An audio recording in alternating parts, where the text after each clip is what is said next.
누가복음 6장 36절부터 38절의 말씀이 되겠습니다. 36절부터 38절의 말씀을 저와 여러분이 함께 읽겠습니다.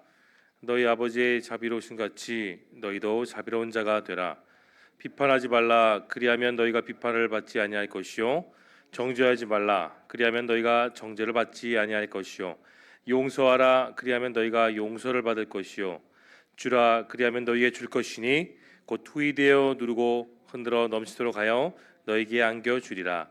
너희가 헤아리는 그 헤아림으로 너희도 도로 받을 것이니라. 아멘. 오늘 본문의 말씀은 예수님께서 하신 말씀 중에 정말 귀중한 말씀이죠. 핵심은 하나님의 성품대로 그렇게 본받아 살아가라고 말씀하십니다. 근데 그 말씀의 36절, 37절, 38절에 보시면 그 단어들은 용서, 자비, 베품이라는 그 단어가 잘 나와 있습니다. 하나님의 근본 성품이죠. 그 자비, 용서, 그리고 베품은 이 세상을 살아가는 모든 크리스찬들에게 있어서 아주 중요한, 그리고 우리가 실천하며 행해야 되는 성품인 것을 기억할 수 있기를 바랍니다. 내용과 같이 1번을 보겠습니다. 자비로운 자는 비판이나 정죄 대신 무엇을 해야 하나요? 질문에서 말하고 있는 자비로운 자는 그 근본 대신 하나님을 따라 살아가는 삶입니다. 하나님이 기준이십니다. 사람의 기준이 아닌 하나님인 것이죠. 그래서 비판과 정죄, 판단을 내세우지 않고 자비로운 마음을 사람에게 대해야 되는 겁니다. 또한 소유하라는 마음을 절제하고 나누는 삶을 살아가야 되는 겁니다. 2번을 보겠습니다. 예수님께서는 이웃에게 먼저 베풀면 어떻게 갚아주신다고 합니까? 여러분 38절을 보십시오. 먼저 주라고 합니다. 너희가 먼저 받을 것이 아니라 너희가 먼저 주라고 하고 있죠.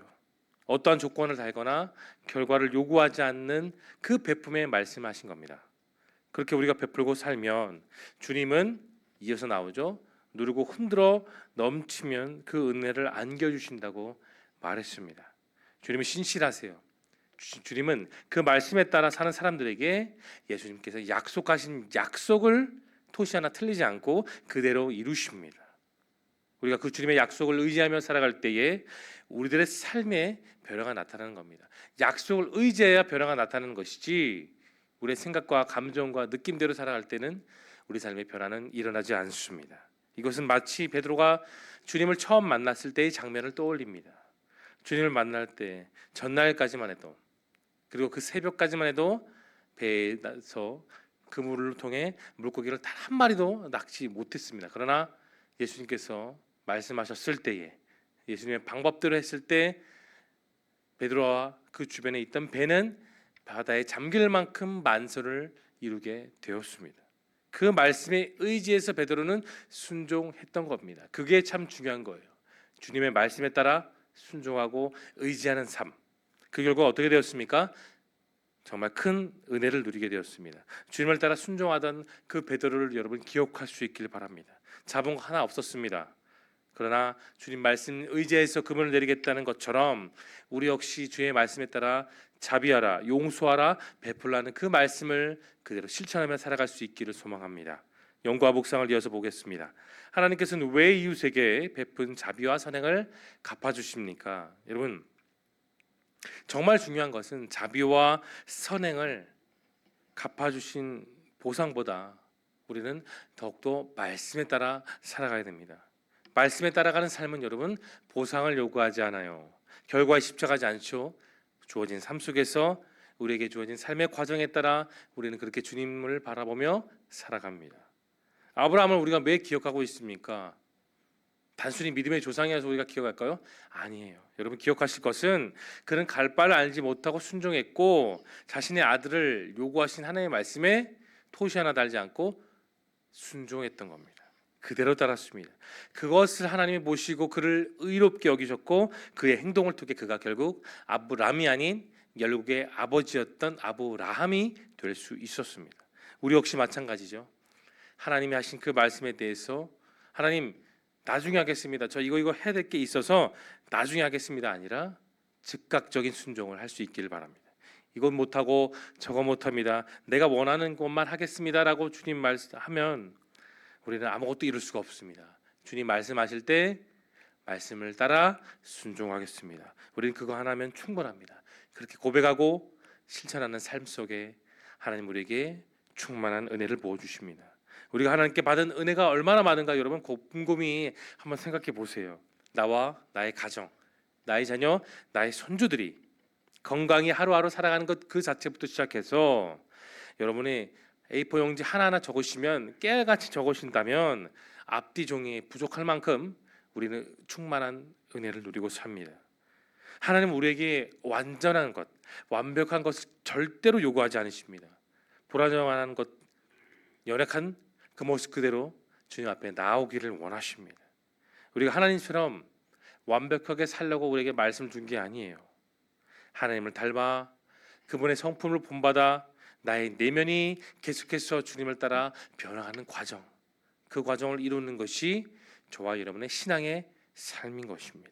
더 나아가 우리의 모든 죄와 허물을 다 사하셔서 그 죄값을 치르신 그 예수님께서 우리의 죄를 지심으로 한 주님은 우리에게 자비를 베풀어 주셨습니다. 용서를 베풀어 주셨어요. 더 나아가 우리에게 사랑을 베풀어 주신 것입니다.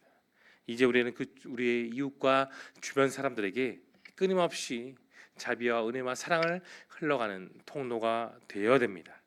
느낀 점을 보겠습니다. 이웃을 먼저 사랑하면 차고 넘치게 갚아주신다는 하나님의 약속에서 여러분 무엇을 느끼십니까? 하나님 약속에 대해서 확신을 가지십시오.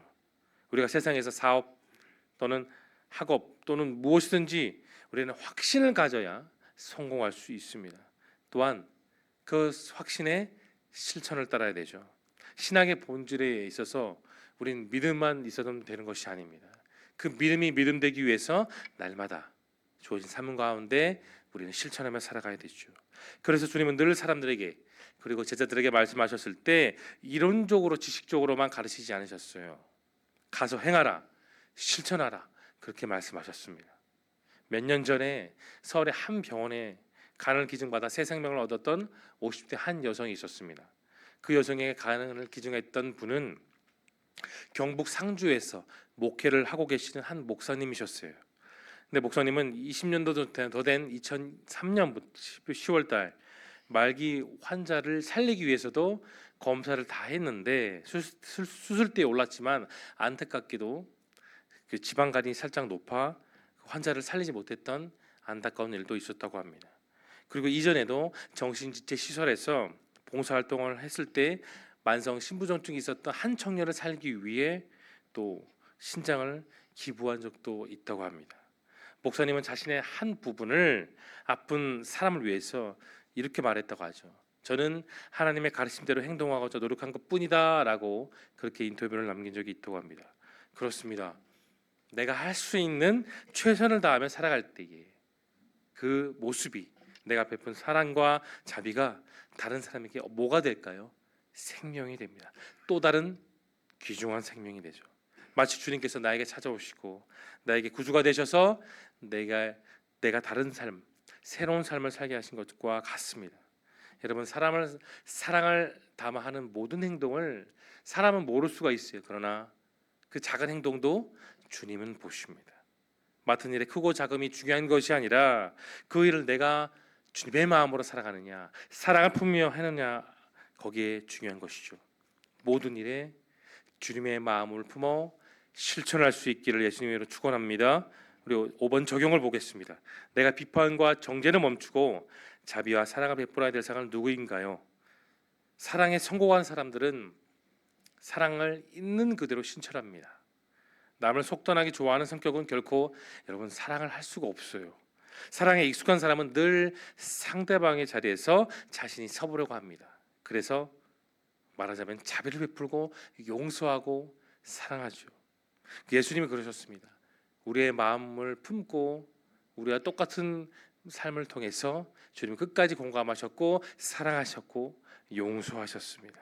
십자가에 달리는 그 순간에도 주님은 끝까지 용서하시고 자비하셨죠. 이제 그 사랑을 내 친구, 내 가족들뿐만 아니라 주변의 모든 사람들에게 여러분 실천할 수 있기를 바랍니다. 우리가 날마다 하나님을 진짜 사랑하는 그 사랑을 우리가 그대로 살아갈 수 있기를 바랍니다. 하나님을 사랑한 사람은 하나님을 통하여 세상을 대하며 자기 근거로 세상을 판단하지 않습니다. 그래서 내 편 구분하지 않지요. 이익과 손해를 꼭 따지지 않습니다. 선한 자나 악한 자나 내가 끝까지 주의 자비로움으로 품습니다. 예수님을 본받아 내가 성도로서 살아갈 수 있다면 그것보다도 더 소중한 것이 없다는 그 사실을 여러분 기억할 수 있기를 바랍니다. 마지막 6번 결단을 보겠습니다. 오늘 내가 하나님의 자비하심으로 대해야 될 대상에 대해서 여러분 무엇을 실천하신가요? 부산 범천 동사무소에는 지난 2003년부터 꾸준하게 연말이 되면 쌀이 배달된다고 합니다. 쌀을 보낸 분은 항상 동사무소에 전화를 걸어서 이렇게 말하고 그래요. 어려운 일을 위해 쌀을 보냈으니 좀 도와주세요라고 말을 하지만 이 선행의 주인공은 지금까지도 익명이라고 합니다. 밝혀지지 않았다고 해요. 2003년 처음 전화를 걸어 연말 연시가 되어 어려운 이웃을 위해서 쌀을 보냈을 때 20kg 쌀 50포레를 보냈다고 합니다. 그리고 1년이 지난 뒤에 똑같은 양으로 계속해서 어려운 이웃을 위해 사용해 주십시오라고 그렇게 꾸준히 보냈다고 하죠. 왼손이 하는 일을 오른손이 모르게 하라고 하는 그 말씀을 실천하며 지금도 그렇게 연말이 되면 그 익명의 선하신 분은 쌀을 보내신다고 합니다. 때로는 우리가 남을 돕고 봉사하는 것이 누군가에게 옳은 것으로 또 드러내기 위해서 하는 것도 없지 않아 있습니다. 그러나 우리는 항상 조심해야 됩니다. 주님께서 남에게 보이려고 선행하는 사람들에게 너희는 이미 상을 받았다 말씀하셨기 때문이죠. 이웃에게 하나님의 사랑과 자비를 대할 때에 나를 드러내지 않고 어떠한 보상도 기대하지 않고 우리는 꾸준히 예수님을 본받아 실천할 수 있길 바랍니다. 그런 삶이 오늘이 되어 또한 사랑을 나누고 자비하고 용서할 수 있는 그런 저와 여러분 모두가 될 수 있기를 예수님의 이름으로 축원합니다. 우리 함께 기도하며 나아가겠습니다. 오늘도 생명의 말씀을 기억하며 함께 기도해 주시고 화면에 보이는 기도 제목을 놓고 뿐만 아니라 여러분 마음속에 있는 소중한 기도 제목을 놓고 우리 뜨겁게 주여 한번 외치고 통성으로 기도하며 나아가겠습니다. 주여 살아서 역사하신 하나님 아버지, 오늘도 주님의 전에 나와서 귀한 생명의 말씀을 듣고 이 새 하루를 시작하게 하시니 주의 참으로 감사합니다.